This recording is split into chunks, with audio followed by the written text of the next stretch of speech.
And on this beautiful day, want to talk to you guys about the possibilities and how the Cowboys can figure out a way to get good old Bobby Wagner. Now, granted, here's the truth about Bobby. He represents himself. That's the truth. That's the reality of it. He represent himself. He don't have an agency that he work under. And one can argue and say, well, that's a good thing, or it can be a bad thing. Now, the good thing is, believe it or not, by the power of the people, you guys can actually reach out to Bobby Wagner and say, hey, come on over to Dallas because he represent himself. So all of the social media network, if anything, if the power of the people, if the power of the people can reach out to Bobby Wagner first and foremost and say, hey man, come on over here to Dallas, man. You got your coach over here that used to coach you, Dan Quinn, then you can reach out to him because he represent himself. And Bobby is no fool of it. He's no fool of it.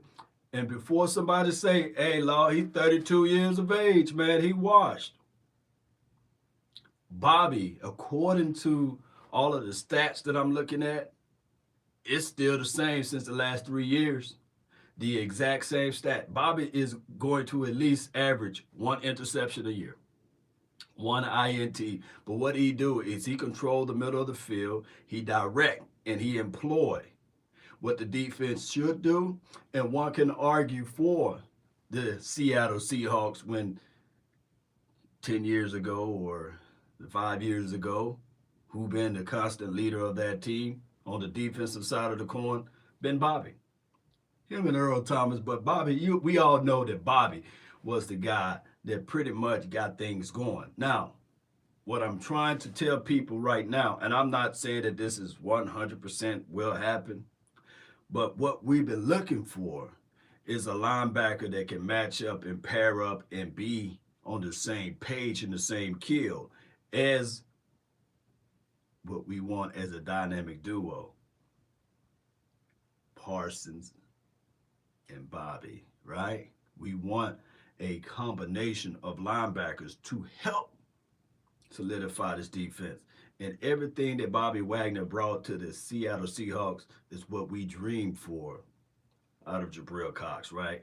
A rangy, a guy that can cover, a guy that can see things happen before it happen, blow it up, and you still have a guy that's an enforcer like a Parsons, right? So we hope that Jabril Cox can bring us a level of that type of style and play, right?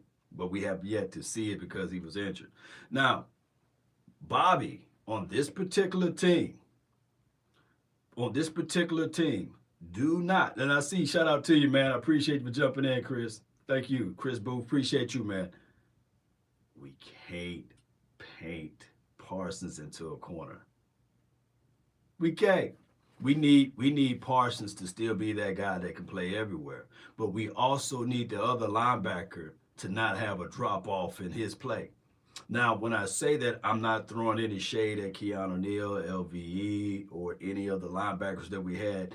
But what I'm trying to say is if you have a Bobby Wagner, you already closed that gap of the learning curve, right? You already got that quarterback of the defense out there. And now you can say, okay, there's no, hey, I gotta learn this, I gotta learn that. No, he already know exactly what Dan Quinn like to bring to the table, right? And on top of that, if you think about it, he will be able to iron out some of those things, those inefficiencies that happen on this defense. And whoever you draft in this particular draft, you can say, hey, sit up under that number 54 over there, Bobby Wagner. Sit up under him and you learn a little thing. Oh, by the way, check out what Bobby Wagner is doing on this particular situation. And now your guys are learning. Because that was the whole point, and that was the whole reasoning of bringing in Keanu Neal. Keanu Neal already knew Dan Quinn's system.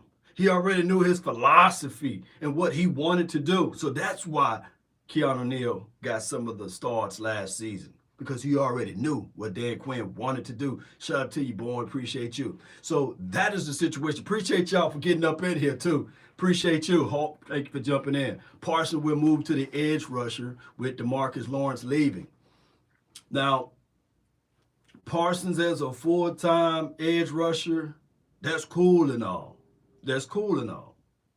But just be prepared to, I like the element of surprise. I like the fact that you can squeeze them down in the inside on the A gap. I like the fact that you can slide them around and let them shoot through the B gap. I like the fact that in a pinch, that if you need him to drop into the hook area, he can do that. But if you put him primarily only on the edge, then we'll be going back to, hey, we're gonna slide. You better find another dog, basically. Because now you're gonna see double teams. Now you're gonna see probably a person that's going to kick out on the tight end and the running back to chip, to take away him. Somebody else got to eat. And I'm not saying that Parsons, because we know he's raw, I'm not saying that Parsons will not be able to stop that.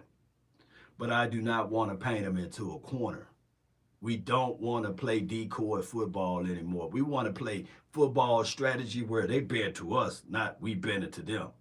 And I think that the Cowboys collectively can get more out of Parsons playing them everywhere versus Gotti stats, right? Gotti stats will always look good on a sheet of paper, and we could walk around saying, yeah, man, Parsons, man, he got the sack record, right? He got the sack record. You know, we ain't looking for that. We looking to win games. We looking to dominate. And the best way to do that is not looking for those gaudy stats. It's to put Parsons everywhere. That's just the bottom line. Appreciate y'all for jumping in. Shout out to you, Jay Lombardi with the party, baby. Yeah, love from Alaska. Boy, you way in the cold over there, DJ. Appreciate you, man. So my thing is, and my thought is with this Bobby, and I'm going to say that again because I see a lot of people jumping in. And I thank y'all for jumping in. If we, Cowboy Nation, strong enough, we can reach out. Shout out to you, David Lee. We can reach out to Bobby. He represent himself. He don't have an agency that he work under. He's no stupid fool out there too. He's very brilliant. He's smart. His contract that he got himself in 2000, I believe, 18-19, was all done by him. All done by him. So he could be swayed. But here's the other side of it, because there's two folds to every situation, baby. Two folds to it. Stephen Jones, he's stingy. Stephen Jones, he's stingy. Stephen Jones, he's stingy. Stephen Jones, oh, let me get off that one. Okay, he's stingy. And Stephen Jones like to be the smartest person in the room. He do, but he's not. Let me say this again for those way in the back. Stephen Jones like to be the smartest person in the room. That's his philosophy. He want to win the deal. And if it don't come off that he won the deal, that it was a brilliant idea by him, then 9 times out of 10, he ain't gonna go for it. Have you ever been there before? Have you ever been there before? You see the rich kid, they got everything, but the moment they get hit, they say, well, I'm gonna take my football and go home. And then you come back and approach him and say, hey, man, I ain't mean it that way, you know? And then he say, well, don't hit me again. Don't you know who my daddy is? That is who Stephen Jones is. Don't you know who my daddy is? You know, I'm going to take my football and go home. That's the reality of it. But if it's his ideal, to say, all right, we can get Bobby Wagner, and if it comes with a discount, yeah, most certainly. Yes, wishful thinking. Yes, indeed, Darryl. Yeah. You know, that is the reality of it, Cowboy Nation. Stephen Jones like to say that I got this idea and we will and deal, and I told you so. He's a told you so guy. That is the reality of it. We don't have to lie to kick it. We know it. We know he's I told you. We didn't need that first round draft pick and we got Amari Cooper. We will be watching highlights, right? We will be watching highlights. And then when they go bad, hey, man, I can't afford the money. But what happened to I told you so about we will be watching the highlights and we came out good on that deal, right? Shoot, if we did our homework right in 2019, we would have been still talking about that first round draft pick that we got out of 2019, which, dare I say, you have 5 years to negotiate with. But that's the story of a different day. Let's get back to Bobby Wagner with the Dallas Cowboys and how you guys can go out there and sway the decision, the mind, the influence. If Cowboy Nation band together and say, hey, look, dog, you don't got no representative, but we will represent you. You come over here with Dan Quinn and Parsons and especially whoever we get in the draft, man, you can ride off into the sunset the right way. And it don't matter. The moment you put silver and blue in the star on the side of your helmet, after your career is over with, you forever got a situation on hand with marketing, promotion, radio, even if you don't want to do radio, broadcasting, TV, and beyond. Think about this, Bobby. Bobby, think about this, Bobby. You already got you a Super Bowl, right? It'll sound better if you get one with the Dallas Cowboys and make something great like this defense, because this can happen through the power of the people and the power of the tongue. But the Cowboys, we got holes. And I ain't talking about what's out there on the street. We got holes. You know what I'm saying? And I ain't talking about in different area codes. I'm talking about we got a hole on the safety spot. Appreciate you, JR. We got a hole on the linebacker spot. And we got a hole on the defensive spot as it relates to the front. Stephen Jones make me hate the Cowboys. Biggest, richest cheapskate I've ever seen. Shout out to you, JR. Shout out to you. These holes, baby, we're going to have to fill them. And we can't just blindly look into the draft to fill these holes. Now, the fan base reached out to J. Ron Curse and said, hey, Jay,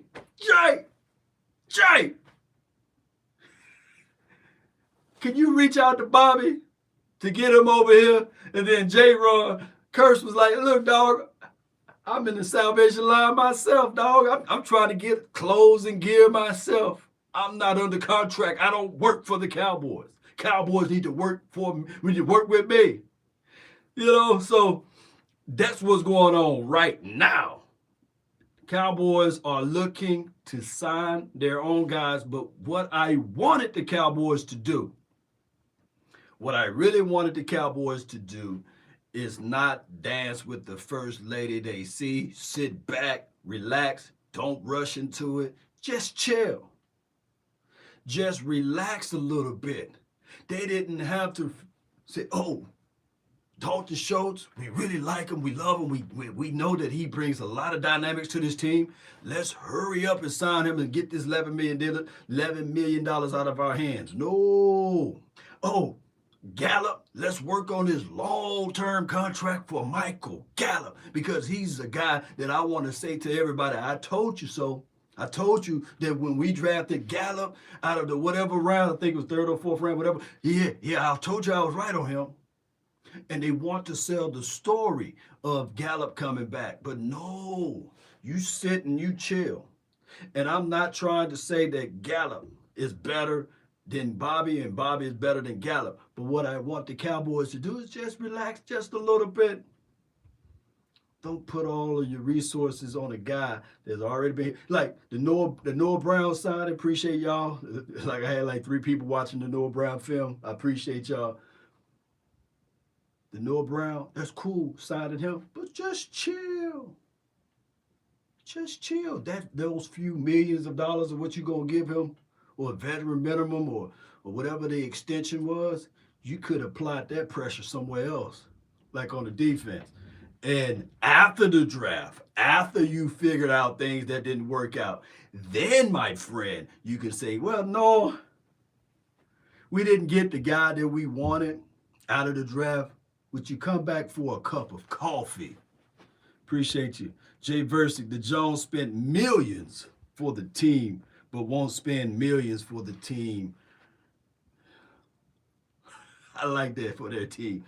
We're rich and cheap because of the cap. You know, I appreciate y'all. Oh, I appreciate y'all coming up in here, man. Y'all, boy, I need me a buzzer when I do this thing this way. But I appreciate y'all, boy. I thank y'all for jumping in. Here's the thing, Cowboy Nation. Here's the thing. Cap equals cap. The salary cap equals cap. The salary cap equals cap. There should have been no pressure for the Cowboys to tell Noah Brown, dog, we like you, dog. We like you, but we at this point, we got to wait till the new league year kickoff. We like your services. You've been on this team for 5 years. You've been a special teams guy. We love what you bring to the table. But for right now, we got to see what this draft is about.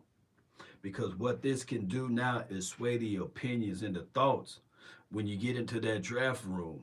Because we've seen this before. The Cowboys end up signing someone, paying them some money, and they cut them.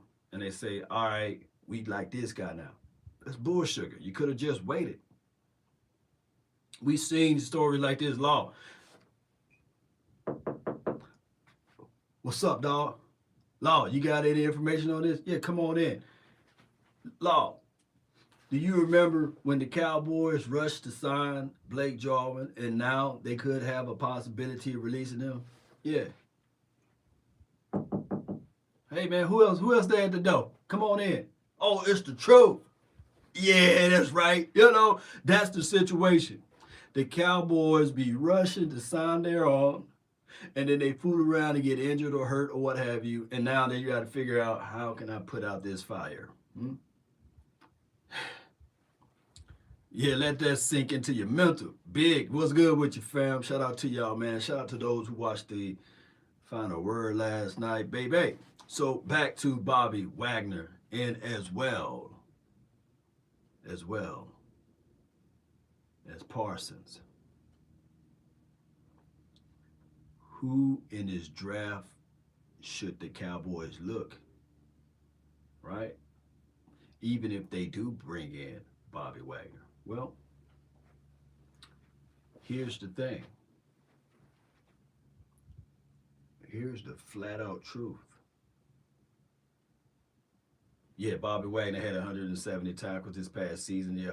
And then if you look at his grading, yeah, he still hovered around PFF the same thing, the way that he hovered around PFF for the last 5 years. I sit there and said to myself, okay. And now his best year was 2018. It was by chance he graded real high in PFF gradings, and I was sitting there like, yeah, that's cool. That was a contract year for him. He balled out. He got his money, got his bag, yeah. But what I'm trying to say is, if you go and grab a Bobby, and whatever rookie that you pick up in the second or third round, because you don't have to necessarily pay a first-round draft pick for a linebacker, by the way, because if you got Jordan Davis out there, that'll make everything sexy, right, for this defensive front. You won't have to rush it. You don't have to play around with it. You wouldn't have to rush Jabril Cox out there. You can say, Jabril, take your time now. And also pick up that notepad, that paper, and learn. Hey, David, he from your home state? David, Lee, reach out to Bobby, man. Hit him up. Go over his mama and them house and say, hey, man, I got this jersey, man. It's 54. It's a 54 Bobby Wagner jersey in Cowboys blue. Do that for me, David. Cowboys not going to make moves. Laugh out loud. We in the dark time. Management is deaf to this team. All right. And let me do that. Let me say this too. And let me clearly say this and be transparent with you guys. Let me be transparent. The Dallas Cowboys, ladies and gentlemen, still going to win games. What I'm saying, and I don't want people to look back and say, well, Law, you wasn't complaining. Last year we went 12-5 with all of the moves that we did in free agent because we didn't do any, right? But the problem is that sometimes we focus on grabbing a lot of free agent guys opposed to focusing on grabbing a solid free agent guy, one solid guy versus a Carlos Watkins, a Brent Urban, and somebody else that we pick up and then they end up not making the team or just grabbing a handful. It goes. Here's my best way to look into this. We do what we call in business world law of average, picking, signings, but we do it on the low end part of it, meaning that we grab a handful of guys that's considered bottom tier or low end, right? And we say that we made some moves in the free agency when we could have went and got something quality, which would last a little bit longer. I'm trying not to sully any of the players' names that we got, but J-Ron Curse, he worked for us. That one hit. I can't get mad at it, right? But there's levels to this because, yes, we can also say that he hit because of coaching and the system and the brilliancy of bringing him in, that he already knew what was going on with this philosophy and what they were trying to bring to the table. I can't get mad at that. That's good. But the problem is we waited too long, right? And now he's back to this negotiation stage of it because we had no clear directions. A true purist would have been able to say after a few games, pull him to the side and say, hey, man, we like what you bring to the table. The people identify with you on this team.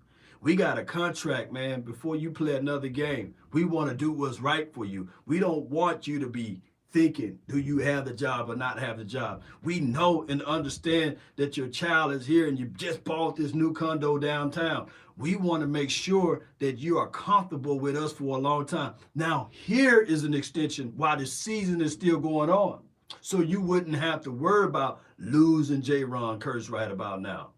That would have been a proper way to do it so that you won't have to be sullying and circumventing, the aspect of not having a safety / linebacker that can fit into your system. But what you shouldn't do is offer him the world. Just offer him something small and comfortable while he's still playing. And that way, instead of sitting there like, oh, shoot, we got to re-up now. Your connect may be gone at this point. On top, appreciate you, man. Look at that. Great. Steve, man, appreciate you. Great minds think alike. Now, what happened is now that he's able to see the free market and open market, the price going to go up because it's the end of the season. Y'all ain't feeling me, but it is what it is. The Cowboys, the way they handle the management of players sometimes get in the way with the overall philosophy of the team. Because the hole that we have now I said holes now, we got holes that we have on the safety end of it, we don't know. You bring KZ back, you bring Malik Hooker back, or you wait till the draft. The wise thing would be now, since you didn't have these guys under multiple contract years and you didn't visit them during the year, is to wait till the draft. You just got to wait till the draft now and draft that safety to see whether or not he can fit in. Or you spend some valuable resources in this free agency to start the process over again with your one-year rental. I'd rather have Tyrann Mathieu over everyone. This is from Roland. My thing is with Tyrann, the honey badger, he's 29 years of age, and we understand that what he brings to the table will be nice, right? Will be nice from a namesake, from a guy from a mentality aspect of it with some experience. The Cowboys would not pay $14 million though. We all like Tyrann, but we don't like him at $14 million. We don't.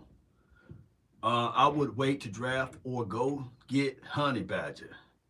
Somebody put OT. Shout out to you, J.C. Jackson. Yeah, D. Cass. Appreciate you. He said he'll wait to get Honey Badger.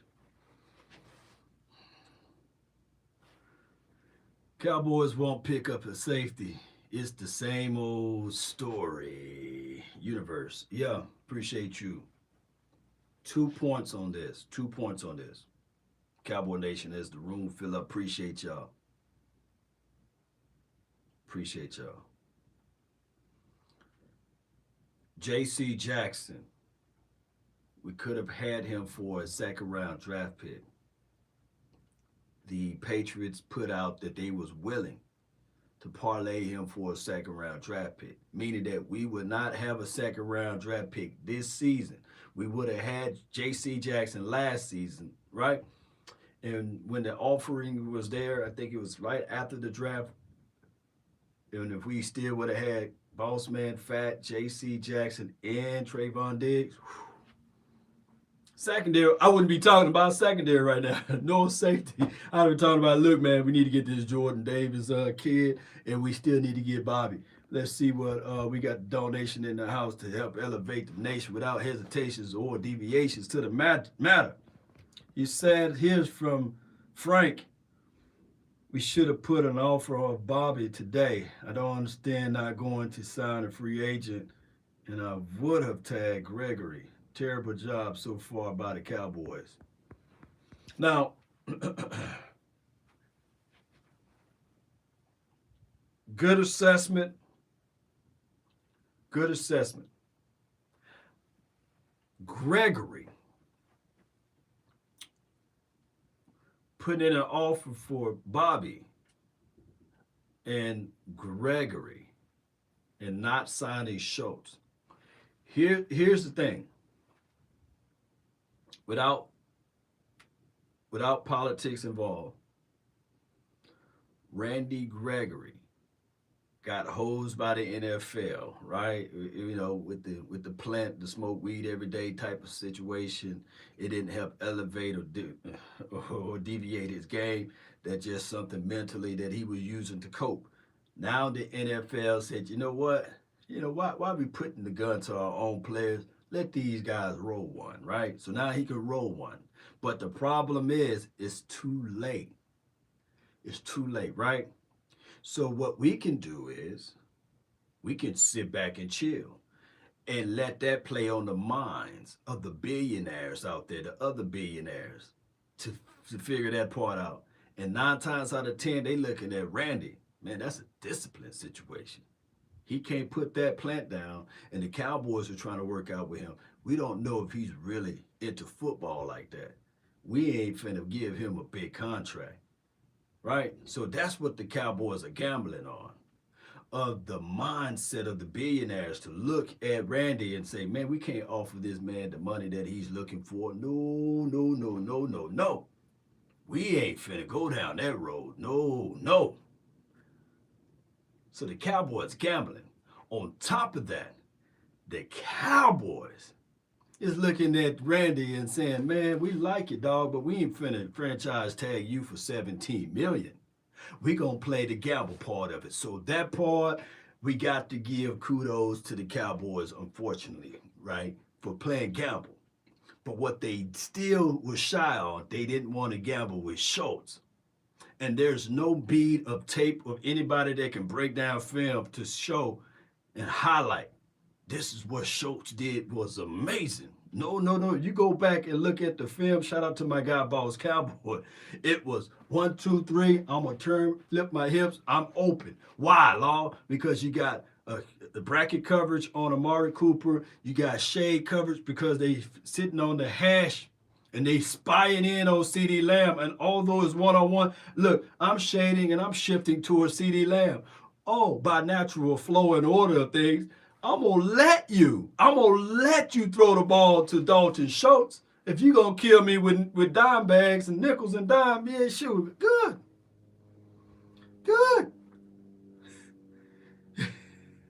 Y'all can push P all you want. You pushing P, you know, I get it. But if I'm a defensive coordinator, I'm sitting there saying the same thing. We took away your run because you're not running. We slid protection over on Amari Cooper's side, and we bracket covering CeeDee Lamb. Beat me with Schultz all day. I'll give it to you. You know, and that is what they do. Yeah. The defense didn't see Schultz as a threat. This is from Dre. Yup, but the Cowboys do. You know, that's the craziest thing. Bobby can help these young boys. Yes, Jay Lombardi. I want to tell people right now, if you're looking for the stat line for your mind for Bobby Wagner, for him to have like 4 or 5 sacks a year, 4 interceptions, you would never find it. You would never find it. But if you understand football, you would know the value of his position. You'll know the value of it. That's the craziest thing. Sometimes when you're looking at football and you would say to yourself, all right, cool. We want this guy, we want that guy. But then you pull up his resume and you're trying to make the justification. You say, man, this dude only had 1 sack, Law. He ain't no blah, blah, blah. And you will have people that stat watch and not film watch that will say, hey, I'd rather pay J-Ron Curse. I would rather pay J-Ron Curse over putting in an attempt to pay Bobby Wagner. You would literally have people that would stat watch that would say, hey, Anthony Hitchens would be a better fit for the Cowboys than Bobby Wagner. Because they can pull up this film and they'll say, hey, man, for this price, we can get this guy. Because he's better. He had 3 sacks or he had an interception, and it appears. I would never forget when the Honey Badger first came available.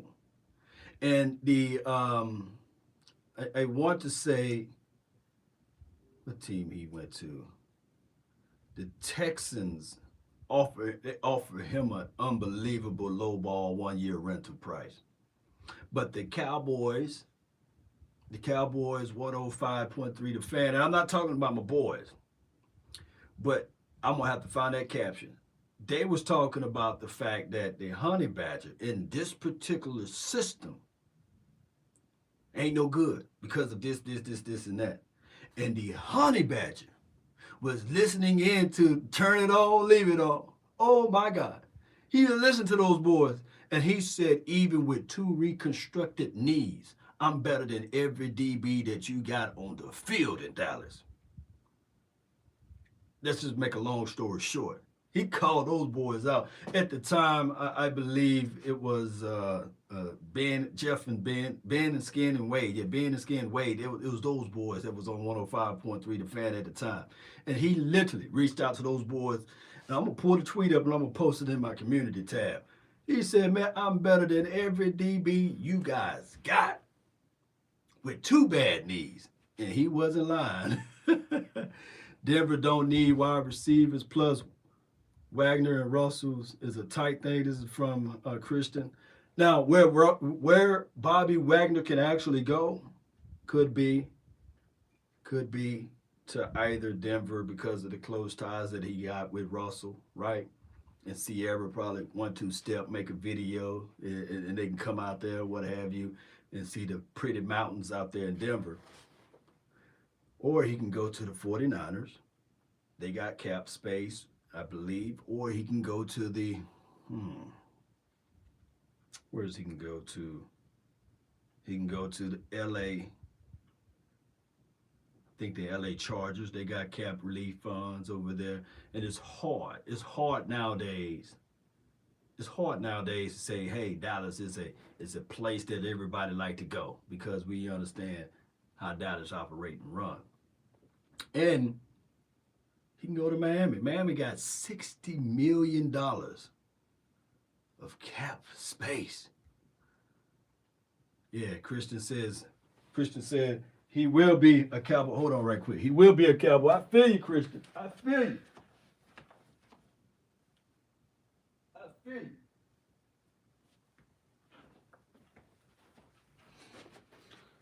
I feel you, Christian. Y'all ain't miss me that much. Appreciate y'all for jumping in.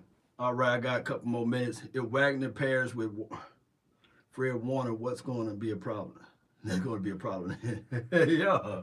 Yeah. But what I'm saying is that I'm trying to think of areas, cities, and places that people like to go. In Dallas, over the past few years, it seems as if, though, a lot of free agencies, a lot of free agent players are not saying, okay, Dallas is my #1 destination anymore. And that could be for other reasonings, and I ain't finna break that down, not right now. Cowboys won't go to the Super Bowl next year. The Niners are the only a QB away. Ah, man, get out of here, man. Niners ain't going to no Super Bowl. If they do, trends show that they would lose it, you know. Shout out to Napoleon. Appreciate you. Thanks, Law Nation, but I got to get back to work. Me too. Appreciate everybody for jumping in. Cowboy Nation, I just wanted to talk about the possibilities of how Parsons and Wagner can be a unique weapon for the Cowboys. On this thing right here, on principles alone, Dan Quinn knows Bobby. And for y'all that's watching right now, for you guys that's watching, please understand that Bobby Wagner represent himself. So he don't have an agent out there. So all of you guys that's watching this video, if you can go to Bobby Wagner's socials account, bug him, meddle him a little bit, let him know that the nation is strong over here, and let him know, man, that silver and blue, baby, it will look true on you. It will look true. It would literally make you first ballot. You know what I'm saying? It would literally, well, not first ballot, but it would literally put you in a different view of things, right? And this can help Cox, to real Cox out. We wouldn't have to rush it. And on top of that, we can still have a clear mind and decision and a plan track to still draft a linebacker in this particular draft and slide him in, and everything else can work out. The Cowboys still can focus in, dare I say, on the front. You know, big body can't stop me for the 9-8. I got to sell 1 million copies. You know, you put that big boy inside, baby. Jordan Davis or Travis Jones, somebody like that can push that pocket back. Yes. $16 million is his base salary. This is from Floyd. Now, he's been released. So what happened? By Wagner being released. And here's another thing before I go. I'm going to say this real quickly. By Wagner being released, the Seattle the Seahawks saved $16 million, and they also saved $24 million for the next year. That's what they wanted to do. They wanted to release him before those cap hit. The thing is, you saw in the news, no, this guy is on a downward spiral. This guy is not playing through the echoes of the whistle. You didn't see any of that, right? You just woke up one morning. What's up, man? Come on in. Yeah, come on in. Oh, they released Bobby? Yeah. It wasn't no smear campaign about that. It wasn't that he didn't want to restructure his contract. Oh, that's the proper way to do things, baby. So, Cowboy Nation, if Bobby come to Cowboys land, don't be smearing that man's name. Don't be talking ill will of the man. Be thankful that you got a guy that got a wealth of knowledge, you know, that understand the system, that can really put things in the right, proper perspective, you know. Yeah, they like drama and Big D. Yeah, bring us now. Appreciate you, yeah. And you know another thing, Cowboy Nation? Come on, Ken Norton. Bobby was taught after the Cowboys' great one, right? Huh? Yeah. So those are my points with that. And I hope all is well, Cowboy Nation. That's been my time. I really thank you all for yours. And remember, you're listening to nothing but the best of hits and oldies. You know, how old is Bobby? He's 32. That's a long tooth. Kenny. But even Calais Campbell, I was telling people about Calais Campbell. And my guy Mark Holmes telling people about Calais Campbell when he was 31, 32-ish, and people like, nah, that's a long tooth. And he did some impact for that team. Oh, that's a long tooth. No, I remember when the Dominican Sue was out there. People like, nah, Lord, he's 33, 35, man. That's too old, man. I said, no, you still go get Sue. There'll be a legitimate 3-tech than what we got out of Tristan Hill and blah, blah, blah. Nah, Lord, he too long in tooth. Now, Sue may be a long tooth. But at the time, he was cheap, and the Cowboys was like, nah, we don't need him. That's how it be, man. He's old, though. Yeah, Jay Lombard. That's a long tooth, man. It is.